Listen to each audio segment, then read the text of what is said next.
Всем привет! Ситуация такая. ВАЗ-2107. Со стороны водительской двери появился какой-то треск, щелчки какие-то. Именно когда едешь по кочкам, по неровной дороге, и когда нажимаешь резко на педаль газа, то есть она начинает вот именно тянуть морду, появляются вот такие вот щелчки, причем очень сильные. И я прислушался именно вот со стороны двери. Ну, то есть вот с этого района. Ехал по грунтовой дороге с ямами, специально, короче, открыл дверь. И когда я открыл дверь, эти щелчки пропали.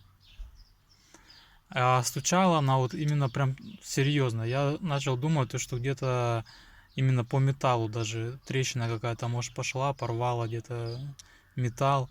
Потому что прям серьезные были такие стуки, щелчки.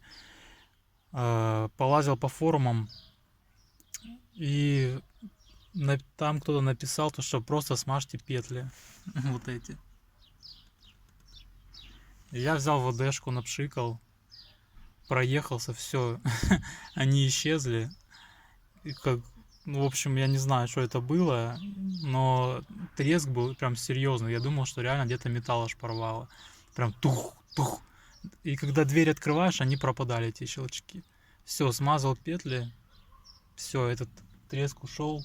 Так что если у кого-то может быть похожая ситуация, попробуйте тоже смазать просто вот эти петли, потому что они, видимо, как-то из-за них происходит этот треск. Так что если кому-то помогло, ставьте классы. Все, всем пока.